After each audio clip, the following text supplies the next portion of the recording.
welcome to the Digital Nomad Experts podcast here from Beach Commute. Today you have me and Diego, and I'm really excited for this episode today. I can't even speak for this episode today. I'm so excited that I'm jumbling my words. But Diego and I have been meaning to record this episode, I feel like for a year at this point, but right? I honestly think it's been that long. We've been on different time zones for so long that it's been hard to coordinate. But today we are sharing Diego's life story, how he became the nomadic man that he is today, starting nomadic communities, changing my life. I feel like you're honestly the reason that I wouldn't say it's the reason I started to be a nomad, but it's definitely the reason I have been able to sustain it so long, 100%. Like, I'm pretty sure I would have stopped after like 3 months had I not found Wi-Fi Tribe. So anyway, I'm really excited to share your story of how you came into this life and the interesting twists and turns it has taken. Any initial words before I just start digging in? Oh no, just excited to be able to share that part of it as well. I think you and Jeff already had a Yeah. chance to sort of talk about your stories, your background, really interesting journeys as well. So maybe this is a good time to say if you're listening to this right now and you haven't didn't manage to hear those stories, definitely jump back a little bit in time and you're gonna see Marissa's story and Jeff's story in there Yeah, too. amazing. Maybe we'll try But to yeah. to link in the notes to each of those because they're buried about in our hundreds of podcast episodes now. But I'm excited for yours because Jeff and I, we have a different story for sure than each other. But I feel like yours starts even more differently from your childhood. So where Jeff and I were both one in the U.S. You have are not just from you are not from the U.S. not Not just just from the from the not US. not just from the U.S. But also moved around a ton. And so when we were both sort of grew up in the same states that we were born in, you not only are from somewhere else, but you actually moved around and sort of had a different. It wasn't digital nomad life per se with your family, but it was a nomadic life in many ways. And I feel like that has shaped a lot of who you are today, even though, maybe your family isn't. So we still have some travel, I think, just like in our blood if we have the desire to. But if you could share to start, tell us where your parents are from because that's a fun combination. And then also just like briefly a little bit about your nomadic childhood. My mom's German, my dad's Bolivian. So that already kind of set up two really different, you can imagine two really different cultures. And I was born, and then I think when I was maybe like 2 years old or so, we moved out of Germany for the first time. And it was from that moment on, I never really came back to Germany to live there. And so then we went over to Latin America. I think we started, again, I have no recollection of any of this. So I think the Just, order was Mexico and then okay. Venezuela. And then we hopped over to Texas. That's the first time where I got sort of my first memories, I think, actually in Mexico and Texas. That was before preschool, like Wow. before I went into anything. Was there for a year and a half. And then we went over back to Venezuela, actually, stayed there for quite a long time, three and a half years. So this is that expat lifestyle that was very known before, and I feel like the expat lifestyle now nobody Yeah, talks that about is that true. anymore, right? Nobody. It's almost like it's been sort of pushed aside by this newer version, which is kind of what we're doing now. They're just really two different lifestyles, and they both coexist. But yeah, then after that we went over to Oman. That was really interesting. Spent a year or a year and a half there. And then after that to Norway. Spent most of my time there for my sort of like high school years, middle school, high school years, and then it was to the UK to study there. Briefly, actually, in Germany. I broke off my studies there, then the UK, Cyprus, and after that, Wi-Fi Tribe. And that was a point where we then went 1 month at a Yeah. time um, into all I these love different it. Well, several destinations. different things from there. So one, you moved around. So at that point, your dad had different jobs, sort of like on the ground in those places that he would move around for. So again, where we're now, like you say, it's like no one really talks about that as much, or at least not in our world, because ours is all about having your Yeah, job is online and you get to choose where you move and move around. Whereas you guys were like, all right, here's where you're headed, and you lived there for years. But you did touch briefly, and I'd love to dig in a little bit. Could you explain maybe for someone who's not super familiar with like the difference between expat life versus digital nomad life, or like what do you see really as those differences, or what was your experience as more of that expat style growing up versus digital nomad life now? I love this question because there's nobody who's sat down and said, well, this is the definition for Right. this and this is the definition of that. So it's actually really fun to be able to talk about what kind of having lived both of those, what I perceive to be the differences and where I would kind of say this is kind of like the boundary between them. In simple terms, I'd say that being an expat really means that you're living in that country, and you're living in that country for a long enough period of time for you to say, I'm going to somehow try to attach in some Mm, way to whether it's the culture or the right. lifestyle here, right? And that's a lot deeper than what you would do as a digital nomad, where sometimes people are staying in places for up to 3 months or maybe even longer, but they would still consider themselves nomadic and nomads because they're not committing as much to the place that they're living in, right? And the other thing that's very often associated with being an expat is there's a reason why you're there, right? And that's polar opposite from the nomadic lifestyle, which is the reason I'm here is because I want to be here, and that's about it. And my job, the work that I do, is online, so it doesn't matter where I'm doing it, right? So for an expat, it might be you have back in the days, there was always really three kinds of jobs. One was you were in the military, right? Another one was you were like an ambassador for a country, and then the third one was the oil industry, right? And so my dad was in the oil industry, and that's then the kids of all of those parents are then the people that you would have at the Right. schools, right? And that was then kind of that mix. So expats often had kids, family traveling with them as well. Yeah, sure. There's also going to be expats who don't and who are living permanently for some kind of a mission or Right. reason in a place, right? And so the digital nomad lifestyle, then I would say is it's not defined by the duration per se, but usually that is a big part of it because we might be traveling 2 weeks at a time, maybe a month at a time. Again, it could be 3 months or 6 months or even longer. What we have noticed, I think, in our community as well, and I know you've seen a lot of that, Mercer, as well, is there is some strange sort of gray zone, some moment where somebody goes, I think I'm going to stay Yeah. here now, right? And we call it a home Right. base, but that's Kind of effectively, I think, becoming when we're into more turning that into expat expats, life. right? Yeah, it's so interesting, and I think the longer we do this, you can almost you can switch back and forth between them, right? Like some people will do digital nomad life for a while, and I think the definition it's like you are still digital nomad if you have the freedom to move or live anywhere anytime, but you might choose to sort of become an expat for X number of years and then stay once you get tired of moving around so often. I think the cool thing that I've seen is like of all of our friends and digital nomads of so many years, it's like we've got to try out all of these like, hundreds of places. And then one day we're like, Mm. okay, I've tested out. I've been my Goldilocks and Three Bears, and I now know like I want to stay here for a little while. I choose this place, and it's like a very intentional choice. So that's neat. A couple more questions from this. One, can you first just briefly share all the languages that you speak and have learned growing up? Because I think, yeah, it's so neat of what you've acquired over the years, and not many people know that about you or would hear that because you have such a great or such a normal like accent that you can't always tell you would know so many languages. Oh, thanks, Versa. Yeah, it's so from home, German and Spanish. So Spanish in Yep. Bolivia, right? And then English from school early on as well, and in Texas. And then after that, I learned.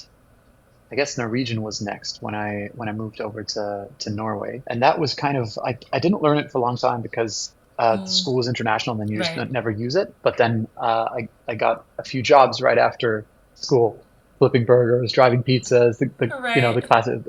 At a grocery store, I was doing the till. So the classic stuff, and that's where I then learned that language. By now, it's very rusty. It's been ten years, Wow. maybe more, since I've spoken, I think, a word of Norwegian, and then French, which also was learned at school, and then later lived in Paris for That's a little fun. bit. I don't think I realized your like most formative years of like high school and middle school were like Norwegian years. I don't know. I don't think I realized that. I thought that was a Yeah, smaller stint, but that's a lot of time there and like a prime time of your life. 7 years is more than twice as long as any other place I've stayed Wow, at. that's wild. Right, on average, I was staying about 2 years, two and a half Right. I years in a almost want to place. make you like say a sentence in every language, but I won't. I won't do that. I won't do that now. But it is fun. I feel like whenever I'm with you, I forget you speak all those languages, and then you'll be talking to someone, and they just sort of like pop up, and I'm like, I forgot. I forgot this was a thing.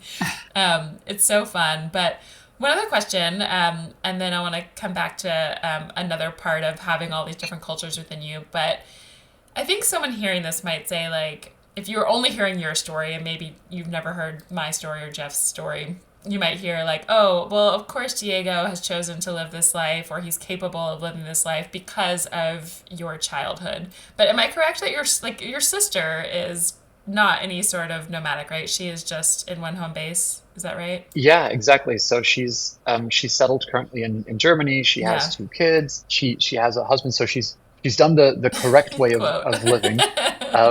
And yeah, no, and it's amazing. I mean, in so many ways, she's got this incredible life with a kid. Something that definitely still is on my list of things that I want to be able to achieve and Right. experience. But yeah, we've just chosen a very different path Yeah. early on. And so I always found it interesting how we sought out different things despite having had exactly the same experience and the Right. same upbringing, right? And not just different things are like, oh, I kind of like this or I kind of like that. The choices were so Yeah. polar opposite, right?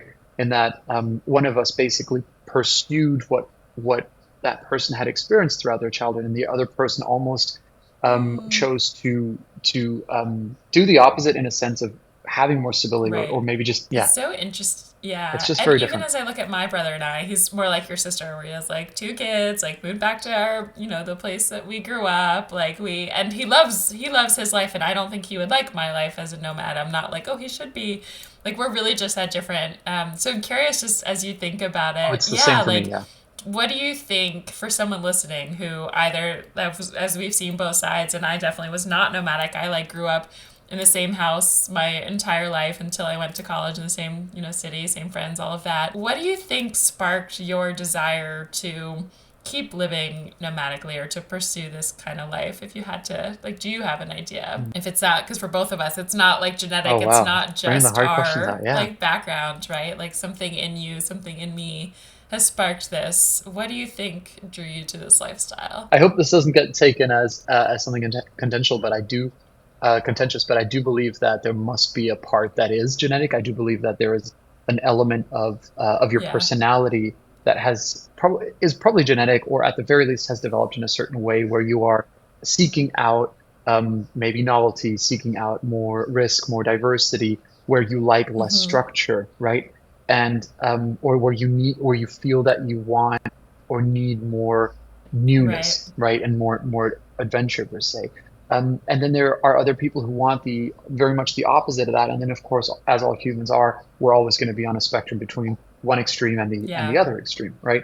And I might say that some of us, probably the three of us in Beach Commute, are very much on this extreme, and we're trying to find our way more towards the middle over time. But I think that's a big part. And then the other part I would say is I just remember when I was a kid, I every time that I was about to leave a country, I had this feeling of excitement. Like it was just this I was just I loved those moments so much.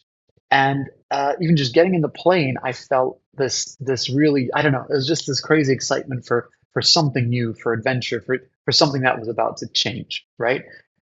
And only then when I got into the next place and I started to get settled in, the it's almost like as the excitement started to wear off a little bit, the discomfort I started to become aware of the Right. discomfort of it. And the discomfort was, shit, I've lost my Yeah, I was gonna friends. ask that I part. have to Yeah. start from scratch, right? Absolutely. Yeah. And but that only happened afterward. There was even one of those moments that I remember really, really well is that my grandpa came to visit me in Oman. I was a kid.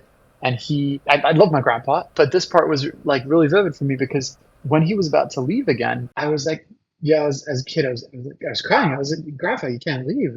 You're my only friend, and that kind of makes me think about how, as a kid, I had these like wildly different emotions. One of them being like, can't wait to leave, so Right. excited for what's next, and the other one that goes, shit, what have I done? Why was I excited about this? But somehow, every time it got to the moment of leaving again, it's like I forgot the shitty part of it. I guess because you kind of like build new Right. friendships and all of that kind of rebuilds and you realize it wasn't that bad. And then you're just excited again for what's new. So yeah, It I don't know. I almost, don't know if I have an answer yeah. for you, but We that's all kind of have our guesses. painting It's a funny picture. as you say that. It almost reminds me of the way that people talk about childbirth, where it's like so painful, but then like you only have the good parts, and you would never do it again if you remembered how painful it was. And it almost sounds like that's like you've like blocked out the pain of leaving your friends and the hardness of leaving a place, and you're I just think like so. new place, new excitement. But it makes sense why you still I feel that think way. so. And one thing that was interesting you talked about of like these basic kind of almost genetic parts of ourselves that want like certainty or newness versus or uncertainty. And in my coaching studies, I have my certificate through Tony Robbins, and he talks a lot about these core six human needs that everybody has, but we all prioritize them differently. And value kind of like inherently just value them Mm. differently. So, two of the top needs are both certainty and uncertainty. And so, someone who really, and some maybe it's biological or maybe just, you know, what you've taken in and the stories that you grew up with, the traumas or the not traumas. Some people really crave certainty and will do everything they can for certainty. And some people really crave like the uncertainty, which is the variety and what we, you know, me, you, and Jeff definitely crave in terms of travel and wanting newness. But it doesn't mean we also need certainty in some ways. So for us, and I remember a funny Hmm. conversation you and Hmm. I had once, which was like, you know, we'll go to any country, but when we land there, we're like, find me my one cafe that I will go to again and again and again for this whole month. Like, Same yeah, cafe. So, like I yep. know I like this Yep. breakfast or this smoothie or this coffee or whatever. And so it's like you find certainty within Hmm. the uncertainty, and we just prioritize things in different ways. So I do wonder if our siblings both prioritize more of that certainty where we prioritize the uncertainty and they're sort of flip flopped is Yeah. maybe a hypothesis I hadn't thought of. I think you're so on point. I mean, I even know from my sister that it literally frustrates her how what to her also is, probably comes across as being unreliable, Yes. right? Being a person who where there's so little certainty that it's almost impossible Yeah. to plan Yep. with, right?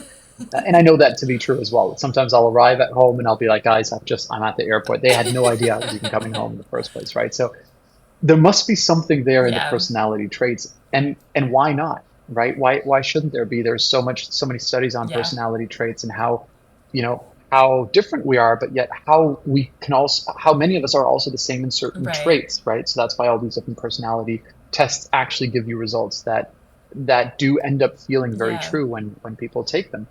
So why would this not just be one of Yeah. those facets of I a love that. So I personality? guess the quick takeaway that I want to touch on the next topic for this is like if you're listening, whether you've never traveled or you've traveled around your whole life, I would say there's no right or wrong way to start digital nomad life. I think if you feel that calling and you love the variety and you know dream about new cultures and places, it doesn't matter where you're starting from. Like Diego and I and Jeff all have very different backgrounds of how we got here. So pick and choose who you relate to and use this as an example. So the next thing I want to, oh, go ahead. No, I was just going to add, and you know what? Sometimes you don't know Yeah. until you find out. So just Yes. trying it out will tell you whether you are more, like you said, Mercy, you prioritize more this thing Yeah. or the other thing.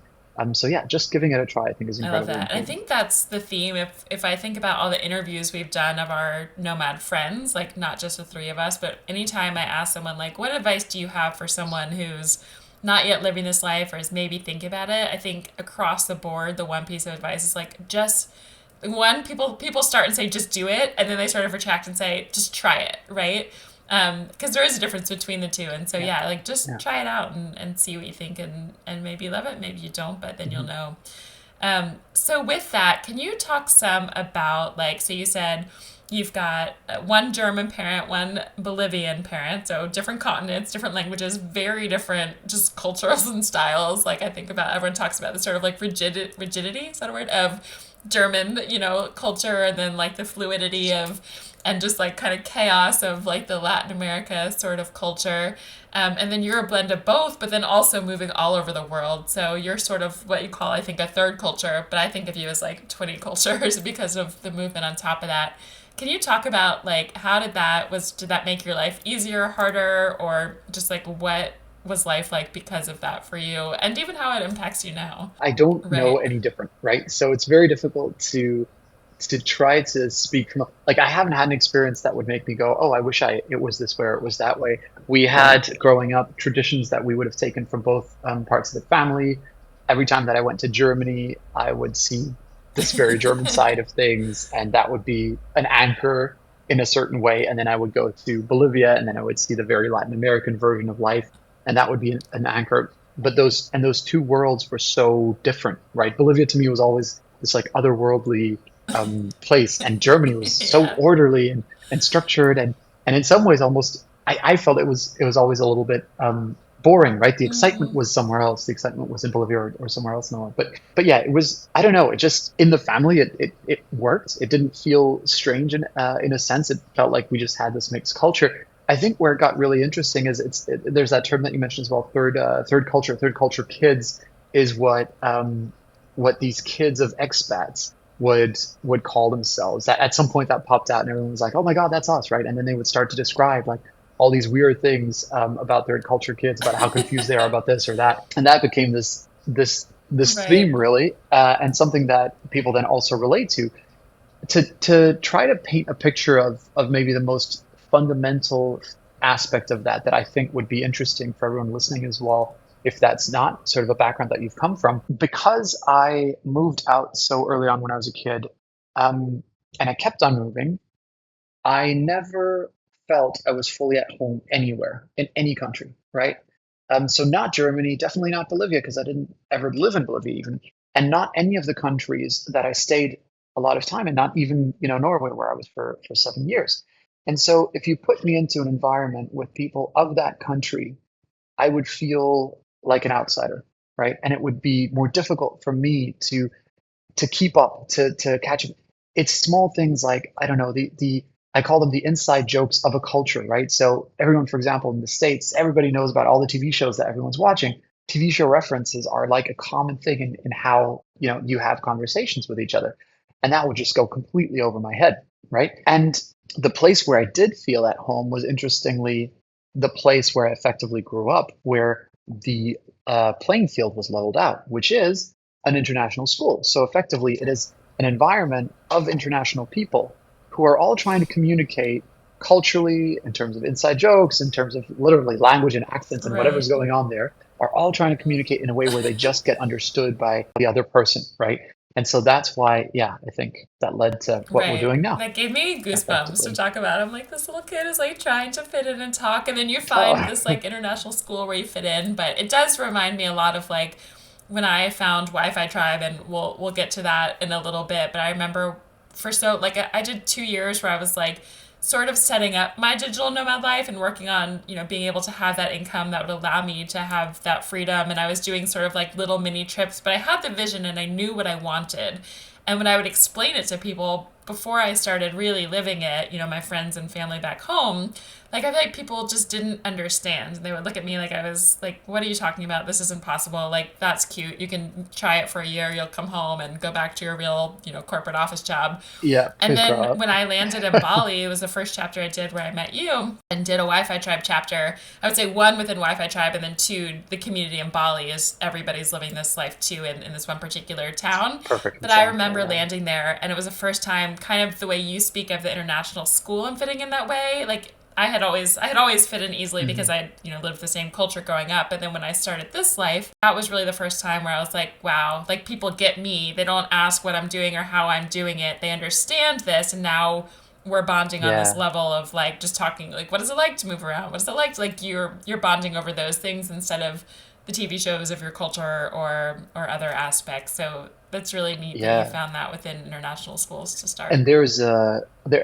I think Bali is a fantastic example for this because I would say that it's probably the world's most international place in the smallest, like Yeah. condensed space, especially that little town of Canggu, because it brings everybody together like that. And I love what you're saying there. That is a theme that I've heard from a lot of people who stepped into the community, that there was a moment where they felt some kind of like Yeah. disconnect with the people around them. And I think that disconnect was, it's like you said, it wasn't that they didn't know the culture. It wasn't that they were so comfortable in that Yeah. because they grew up in that. But I think there was something within people in that moment that changed, right? There was this desire for something else. There was this feeling that what the life that I'm living isn't exactly what I Yeah. want. There was this desire for travel, right? There's this desire for there, I guess, just being more open-minded, but also desire for exploring more and seeing more. And there are people who have that within them, right? And then there are people who have less of that within them. And I think that when people realize that this is important to them, maybe it bubbles to the surface. I don't know exactly how that happens or when, but that's a moment where it's this weird thing where you look around and you go, huh, but just yesterday it felt normal. And what's wrong today? What's wrong with me? Right. And then you only feel like everything's right with you when suddenly you're in a group of people who are Yeah. also in that sense, those it's like all the misfits have been brought together We into one are the place. misfits. Um, Yeah, and I think that's what I love about our beach community too. So Wi-Fi Tribe, it's a very like in person. You get to experience those people, and with Beach Community, it's really bringing people together in that same way of like you have this dream, maybe you haven't gotten out there yet, or you're craving it, and you don't know why, and you finally found us, and you're like, oh my gosh, there's these real people that feel this way too, and there's thousands, hundreds of thousands yeah. of us out there in the world and living the digital nomad life. So it's so fun. So speaking of, so we'll get to Wi-Fi Tribe, but there was like a little bit in between. So can you talk about, so we've kind of got the childhood to the high school years and moving all around and finding where you fit in and where you don't. And also I've never heard that story about your grandfather. That's the cutest thing ever, where it's like he's the one constant friend that shows up, which is so cute. But He is, that's so yeah. sweet. So with that, you then went to university. We always say college, but university, I know it's your language, in the UK. And then like talk to me about just sort of like as you transitioned out of that. So where a lot of people, get that first job and like what was that like for you and the kind of transition that unfolded for those like couple of years right after college. I was just trying to figure Yeah. stuff out. Was trying to build companies, like different startups at that point, and it just was nothing was working out. And then at some point, there's this guy who built something up as well, and said, "Hey, why don't we go to Cyprus and we try to set up a camp there, and then we'll all live in this house over there in Cyprus, and because we'll be in Cyprus, we'll be able to attract interesting talent to work with the company." So like it was an early stage of kind of what we're Yeah. doing here, but without the intent of sort of being nomadic. It was just like, why don't we just go there? It'll be less expensive. Right. It'll be nice. And so that was after a bunch of those failed things. That was the next trajectory. I stayed there for I don't even remember. I think it was 5 months. It's a very long time as well for us at that time. And up until then, I just stayed in the UK. I was in Canterbury, just south of London, after finishing up my studies, and I was still working on a project there, on a startup project. And again, it's probably the third one around that I was like, oh, this is just not working out. I don't have a network. I'm a nobody. Like all this Oh, stuff, all those limiting beliefs that held you back. And also, I don't have any money. That was not a limiting belief. it's a That real was fact. I could prove that. Like there was those true facts. And yeah, then at some point I just kind of said, okay, I'm done with this. I'm gonna just focus on on three things. I actually want to travel more, right? I want to move around a bit. I want to be around interesting people. And again, everybody has their own definition of that, but there was a specific idea there, and I want to be able to continue working on something. And so I said, all right, I'm gonna work as a freelancer now and do marketing. I did that with my uncle's company to help them out. Yeah, that was kind of the first step towards what we then created, which was Wi-Fi Tribe, and that community of entrepreneurs. Well, entrepreneurs, freelancers, and remote Right. professionals. Yeah, so it's this sort of like phase in between. I think we all kind of hit it at different times. Mine was like closer to my late 20s where I did the corporate thing right at college. Then I was like, all right, now I'm going to quit and try to start things. So we just had like a delayed version of that. So I feel like everyone sort of hits this like crisis at some point. We're like, what do I need? I want a different lifestyle. I got to figure out how to do it. So if you're listening, I'm guessing you're probably in that phase or need to be or will be soon, and as you shift this, if you're desiring this nomad life. But if you can share, so this is like where I feel like I get close to meeting you and your story, but you decided to take a trip to Bolivia because you're like, I'm working from anywhere, why not go there? We've got this cool place, and invited some friends there. So can you share that story, because that's really the heart of how Wi-Fi Tribe began in the home of Bolivia, where you and Jeff and I all met in the first place. But yeah, what was that first experience like? At that point, then I just emailed a bunch of friends. I think there's probably about 100 people I emailed at that time and said, guys, look, we've got this house. My family has this house in Bolivia. I used to go there when I was a kid. I'd love to, if you want to join us, I'd love to show you around. I can show you all the places that I went to when I was a kid. If you've got remote work that you can take along, which bear in mind, this was Yeah, seven what years year ago. was Nobody was that? working remotely. So the answer was, I think it was Yeah, so I was like 2016. way ahead of remote Beginning of work time. 2016, so ages ago. The only people that were available were the ones that were kind of, I guess at that time, it was mostly freelancing and some people working on their own companies, but really nobody else was able to do that. And so in the end, there was only we also posted something in one of the early digital nomad groups as well on Facebook, right? And then there was a few people who joined from that. Ultimately, I think we were 7 people in Bolivia. So 7 people just makes fun and everything, but it just makes no sense to build anything on Right. top of that. And I also remember saying, I don't like whatever I do. I don't actually want to build a company right now. this is just a lifestyle thing, right? Because I'm done with that. Just sort of one place at a time. From there to we then went to Nicaragua, and then we went to Italy after that. Just to keep on doing one at a time, and it started to grow. That was back in the golden days of Facebook ads, where it was easy to just click on the ad and something happened. And but yeah, and so over time we then took quite a while to get to where we're at now. But in the course of all of those years, it must have been maybe 1,500, maybe more, maybe almost 2,000 people that have come through the Yeah. community. And of course, over the years, also increasingly more people with their own with remote jobs who are able to do that. That was definitely a change Right. that we saw over Wait, so time when too. did it switch from, so correct me if I'm wrong, it sounds like when you first went to Bolivia, it was more of like, I have remote work that I can do. I want to go spend some time here, but I don't want to be here alone. Like, who can just come and do their own thing with me? And so, when did it switch from that to like, oh, I'm making a bit, like, I can actually make a business out of setting, like, being in this place and like having people pay to come and join and live in these places with me? Or with a chapter host or whatever that looked like. Yeah, so there was one of the people that I reached out to later then became my co-founder in this, and she had been working remotely in South Africa, and so she was already in this kind of vibe, and then she said, well, look, is there a way that we could maybe do this more long term? And again, I remember saying, nah, I don't want to do any company situation right now. But then we kind of just set up a basic website for it, and back then my premise was always, look, I just want to do it for the lifestyle. If you're happy to yeah, if you want to basically put more into this and more effort Right. for us to make this happen, fine. But that's really like not my priority right now. And then I think what just happened is that with each, Just naturally it kind was of an came. incredible Yeah. experience, right? And with all the people that you would meet, everybody's in that same mindset. Everyone's so excited to meet each other. You're in the early stages of something. Like there was just the energy in that year was insane. And I often talk about when people ask me as well when we're traveling together, I often talk about all of the shit that happened. There's like 5 hours of podcast We should do episodes one on on that that. because it is absolutely nuts. But the funny thing is that if I look back at it, I had the energy, and the excitement and that energy completely drowned out the insane discomfort that we had to go through. If I had to do that today, I wouldn't last a month. Right. Like I'd be out of it immediately, right? So I think that's what kind of kept it all rolling. And then we just kept on doing one more place, and there's a few people who would travel with us, and then we do another one. And suddenly I realized I wasn't able to keep up with my work anymore because I was putting all of my time into Right. this. It was the obvious next decision, and we just kept Yeah. going I and love working that. on And it. there's clearly like But just yeah, such a, I love when, so often the businesses that come out of just like these natural problems that you're trying to solve for yourself.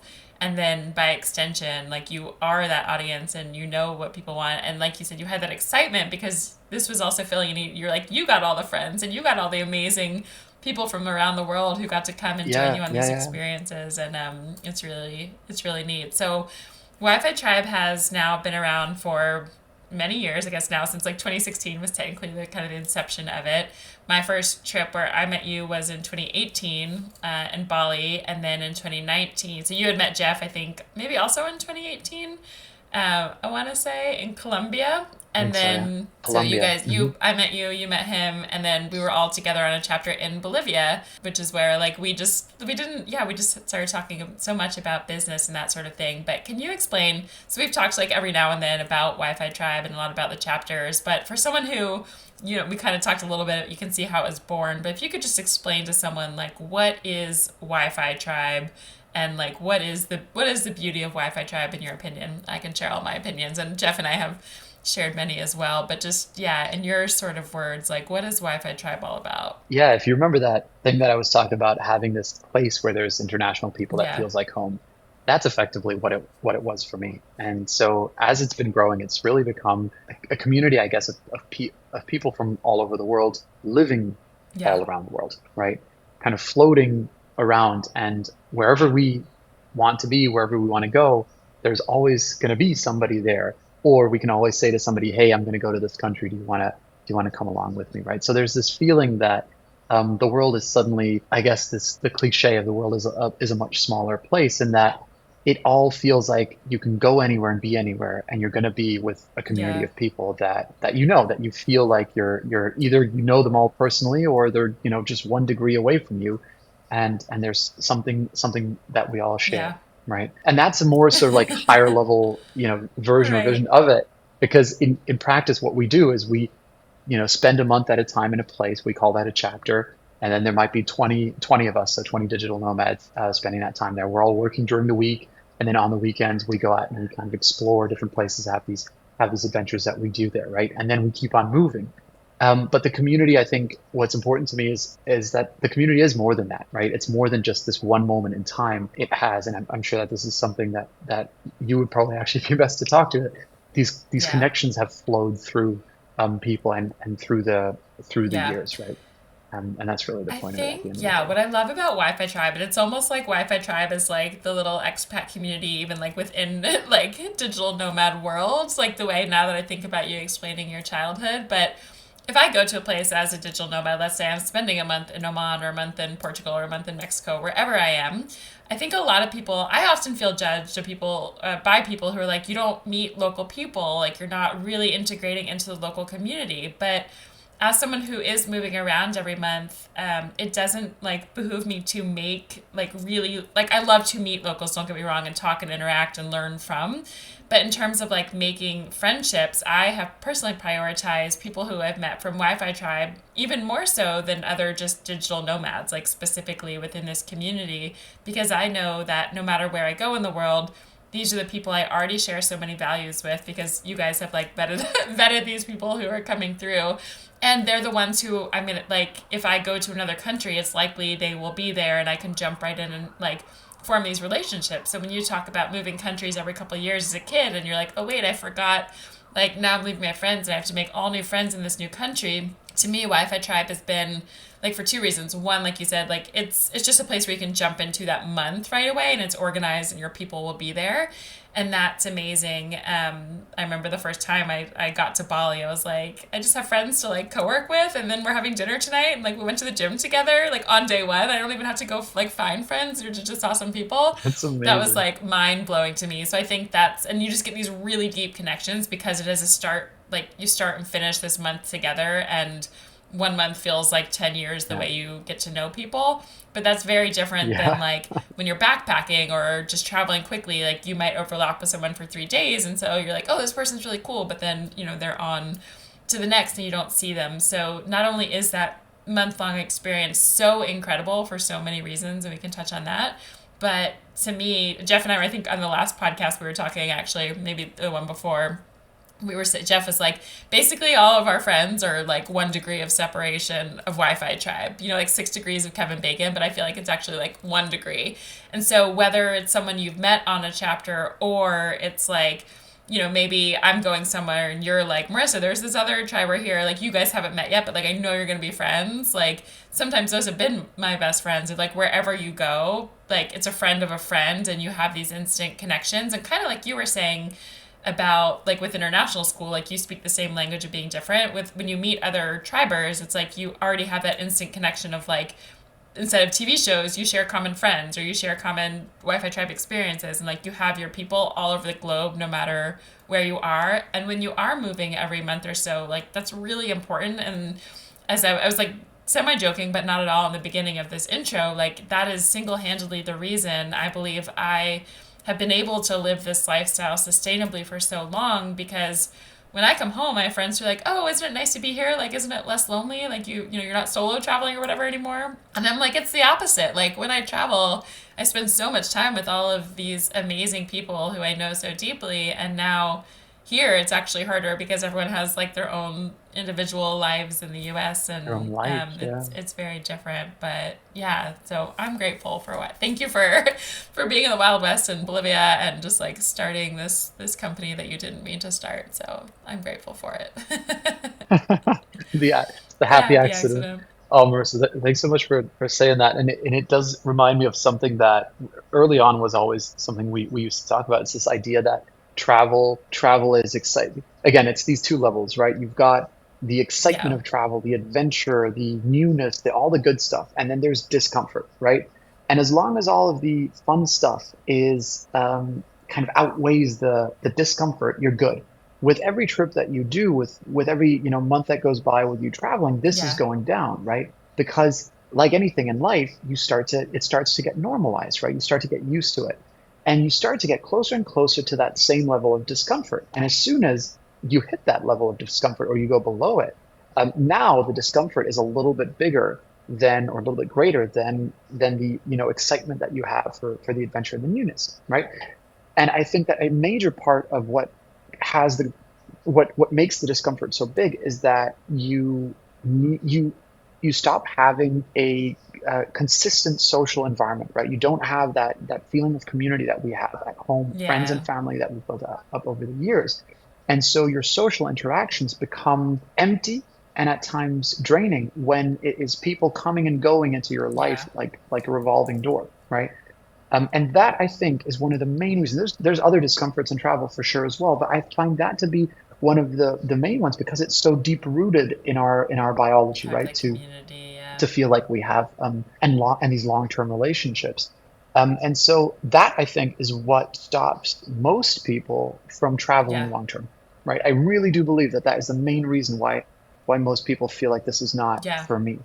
And it's sad because it cuts a lifestyle short Yeah. that could have been longer, had a person been able to maintain something long term with a group of Yeah, people, I agree. right? And you really have to intentionally build that in the beginning of your nomad journey. And I feel like sometimes there's couples who maybe are able to sustain it longer because you have each other no matter Traveling what. But together, if yeah. you're starting this by yourself, then you really, and yeah, it really gives you the ability to sustain it because otherwise people will say the biggest complaint, you're like, I can only have so many conversations again and again of like, what's your name? Where are you from? What do you do for Mm, work? Like, how long are you here for? Where have you been? And it's like you just tell that same story over and over again. Whereas with Wi-Fi Tribe, it's like even within that month when you do it, you're just so much deeper than that. I mean, maybe that's like hour one, and then you have this full month together where you just know these people better than sometimes you know people that you've known for 20 years. But then you continue to see those people. So it's like you're not starting over from scratch every time. And everywhere I go now, it's like people always ask like, how do you choose the next location? Like we can go anywhere in the world. Where do you go? And for me now, like if there's sometimes where maybe I'll convince my friends to come to a place that I just desire to go, but mostly it's like my Wi-Fi tribe friends are like, "Hey, I'm gonna be here. Want to come?" And I'm just like, "Okay, like that sounds cool," because the people almost become more important than like the places and yeah. it drives really where you want to go and who you want to be with. Like you could be in the quote, Mm, least enjoyable place in the world if you're with your favorite people, like it's funny and hysterical, or you could be in the best place in the world and alone or with people you don't really get along with, and it's like not great. So to me, it drives everything, and Wi-Fi Tribe is just yeah. this cool, like you, I think, accidentally like birthed this solution to a need that was just came from your own of like I want to go to this place, who's joining, and it kind of went from there, which is cool. So with that, so now you've been overlapping Wi-Fi Tribe and Beach Commute for some years. I don't think we've actually ever really shared the story of how Beach Commute started or why like you and I had this idea and then wrote Jeff wrote Jeff in. Do you want to share the story of like how Beach Commute was born in the midst of all of this in the last couple of years? Yeah. Okay, Marissa. So I'm I gonna know you share share my your side version of it, first. but you have to share yours because I'm sure there's going to be details that I've missed. But I would say that I think the first part of it started without us Yeah. even noticing it when we were all in Bolivia at the same time together. That was when I felt that there was just this really awesome chemistry between the Yep. three of us, right? Like anything that we did together it was always a ton of fun. It was very lighthearted. At the same time, we were able to have these deeper conversations that I'm going to say all three of us had problems. That's not true. Jeff and I had problems, and Marissa was basically coaching us through to figure out how we solve them. But we had these very vulnerable, deeper conversations there as well. And in that, there was a moment where we also felt, oh, it would be amazing to be able to create something like this together at some Yeah. point in the future. And then it just was kind of like Yeah. nothing, right? Then We went it on was our on own pause. There ways. was no movement for a while. And then with the pandemic was the first moment where the pandemic kind of forced us with what I was doing with Wi-Fi Tribe to reinvent Yeah. ourselves a little bit and go, yeah, we need to do something that we can do whilst we can't travel. And so one of those things was because we had these thoughts and conversations in the past, we were like, well, maybe this is the time where we can finally carve something out to be able to help people become remote, right? And it made it almost made so much sense because this lifestyle is the thing that we've been living. It's what we've been loving so much. And if there's any way that we can find that we can help people to get to this same lifestyle, to get to these same feelings that we were able to experience, that would be like just leveling the whole thing up one more Yeah. step, right? And yeah, then it could be done online, so that was kind of helpful with the pandemic as well. And so we got in touch and basically said, hey, let's launch our first program to in person walk people through how everything that they have to do to ultimately get a Yeah. remote job. And yeah, that was kind of the beginning of everything.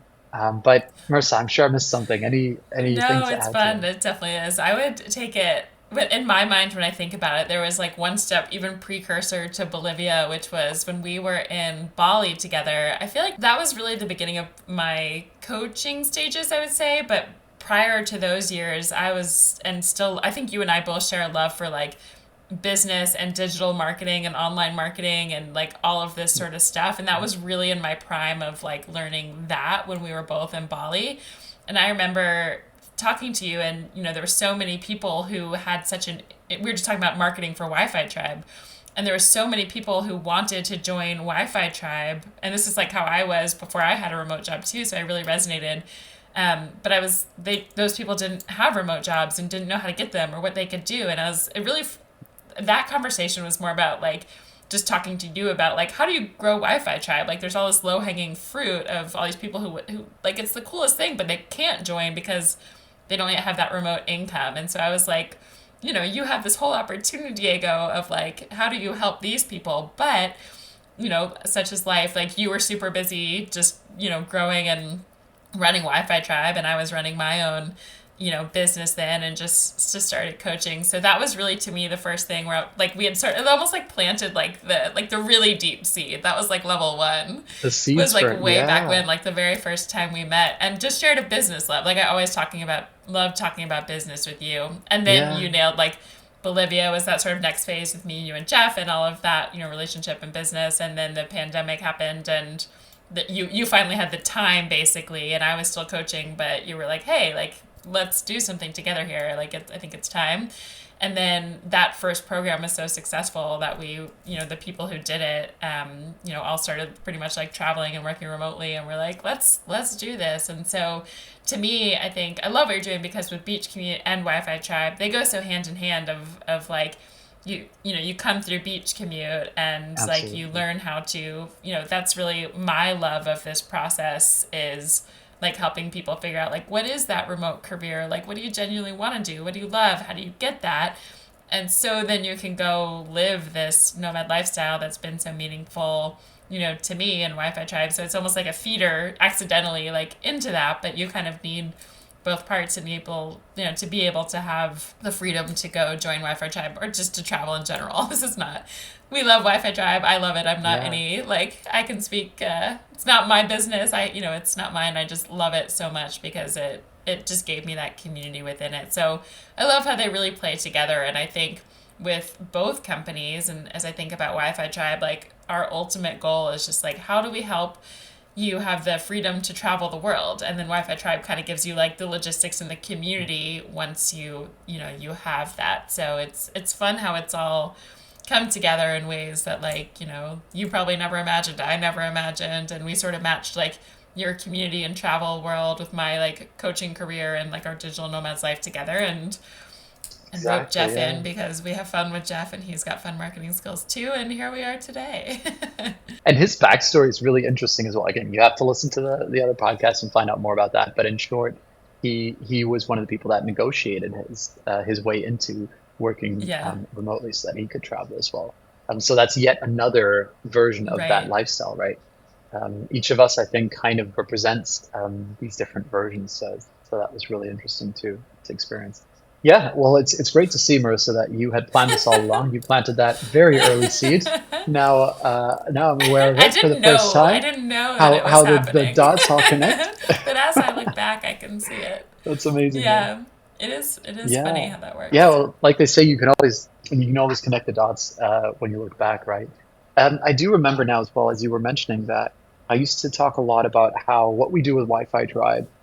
is really the tip of the iceberg, and that the people who are able to live in that kind of way is the tiniest fraction of our entire audience, right? So also even when we look at our audience, the thousands of people that are on the newsletter Yeah. with Wi-Fi Tribe versus the only 1,000 people effectively that are in the Right. community, right?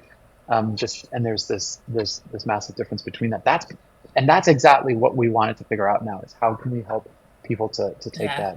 that next step in that part of the Yeah, journey. and it's so fun. So I think with everything, like my like career coaching little side of me buzzes so much as I hear your story and where we merged and how it all came together because I always tell people, so many people think about their career, and if you're listening, maybe this is you, but it's like I'm stuck here. I don't know what to do. I don't know what to do next. Like, what is my ultimate dream passion? And I'm going to sit here unhappy in the same job until I figure it out. And if you can hear from both Diego and I's story and even how the overlap came, it's like it really just takes it's called an inspired action as the kind of the coaching buzzword that I use with this, but like you just kind of keep like Diego just had this calling to go to Bolivia and find friends to work with him. He was, you didn't foresee what Wi-Fi Tribe would be, but because you just listen to those clues along the way, like it often starts, you learn what company you want to start or you find an interest of like the work that you want to do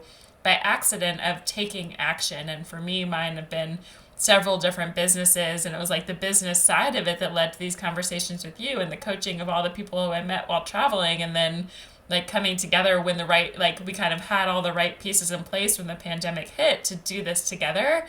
And if I had just sat at Pepsi all these years and be like, well, what do I want to do with my life? Like I had never traveled in this way. I couldn't have just like gone and started this. Like it took sort of doing all these things the same way you did too. So I love inspirational stories where it's like you can't always, like you just said, that I think it's a Steve Jobs who said that quote. It's like you can't connect the dots looking forward. You can only connect them looking backwards. But unless you take action and just do the things that Yeah. feel really random to you and you don't know why, like that's when you can look back and be like, I see how this all connected to the point of even Mm. with you and I of like that first chapter in Bali. Like I was like, I couldn't have, I didn't foresee the future, but like I remember sitting in the cafe with you just being like, all right, let's chat about this email list. Like, it was just fun for me, and because of that, it sort of sparked all these things years later. So I think my message to anyone listening is like just follow the excitement, follow the clues.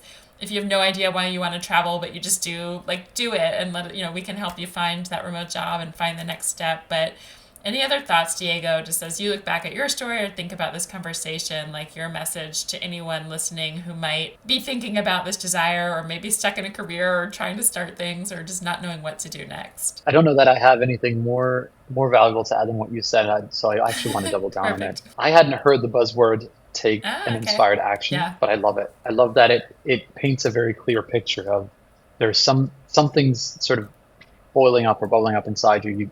You're getting a feeling that something matters to you, that there's something that you feel that you want to change or that you want to pursue or that you just want to Yeah. find out more about or explore, right? There are the people that will take that step, that will take that action, and there are the people that won't, and who will ultimately end up Mm-hmm. regretting these different moments in their lives where they didn't take those actions, right? The people that do take those actions are the ones that will be able to go, yes, because I took this action, this other thing happened and Yeah. that thing happened. And that's when you get to connect your dots backwards and go, all of this is because I tried it out. And at the end of the day, worst case scenario, you've taken your inspired action. You're out in the world traveling. You're 6 months in, and you say, "Guys, this sucks. This is not for Yeah. me. Let Marissa, Jeff, and Diego do their thing, but I'm going to go back home and live a little bit more of a Yeah. stable life." That's perfectly fine too. But you know what? You're Yeah. never going to regret it, because at least you've tried, and I think that that's very Yeah, it's important. like living without those regrets. It's like when you try and do it, sometimes I have clients who think that they're like really into something. I have one client, it's one of my favorite stories, who thought she wanted to do a travel blog and she'd been talking about it for like years and years and years. And I was like, okay, just go write like 3 articles like between this week and next, between our next session, and come back and like we'll go from there. Like don't worry about the logistics, the layout. I don't care if it sounds good, just like do it. And she came back and she like literally been thinking about this for 3 years, and she was like, I found out I really don't like like the blogging part. I just love photography and wanted a place for all my That's great. photos. And then she started doing photography. But like without taking that inspired action of like the That's writing amazing. and trying and doing, it's like now she has no regrets thinking she wants to start a travel blog because she knows she doesn't. But she also within that Yeah. process found like the thing that she actually did want to do. So again, it's not always like step one leads you to the exact right place, but with it, like you're gonna get there, and it does take like you learn and you try. You're like, I like this, I don't like this, I like this, I don't like this, and it just you sort of like keep going along the way. So the message I always say to people is like follow what feels like curious, exciting, or like light and fun instead of there's so much I think of our society that's like you got to push Mm. and do what's miserable and do what's hard. And I think when you love what you do, and you talked about this when you talked about starting Wi-Fi Tribe, it's like you just loved it so much that you had like it gave you that energy to like just do these unreal like crazy things. So it can be quote hard work, but like you were loving it in those moments, right? And I think people mix up like I have to struggle versus like you're gonna put in the hard work, but when it's something you're excited about, it doesn't feel as quote hard. So yeah, it's like take the inspired action, follow what feels curious and light. You'll connect the dots looking backwards, and if you don't take the action, like you'll have no dots to connect, and you'll be right where you were living with regret.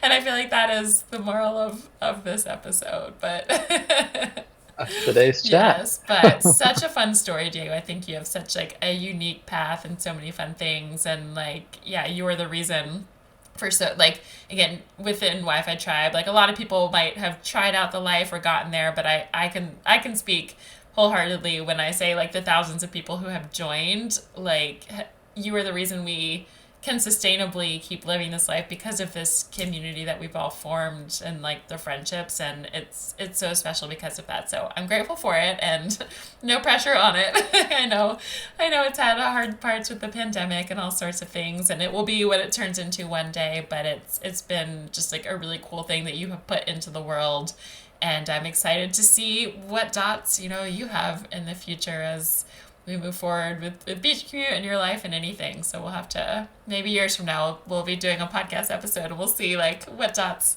what future dots you have. Who knows? Connected Yeah, since then. perfect. So Yeah. any Thank you so much, perfect, Marissa. perfect. Well, thank you for That listening. means a And lot. if you're not already on our email list, check out beachcommute.com/email. And we send out 2 remote jobs every single week that you can do while you travel the world. We send info about new podcast episodes if you're just finding us. And yeah, if you want to leave a review if this podcast episode or any of them have helped you. I never know. I'm like, click the stars, the comments, the thumbs up, the subscribe. Like, I feel like it's different on all platforms. Smash that subscribe Yes, button. we're turning into that. Smash that subscribe button and follow along. And we'll see you next week. Thanks.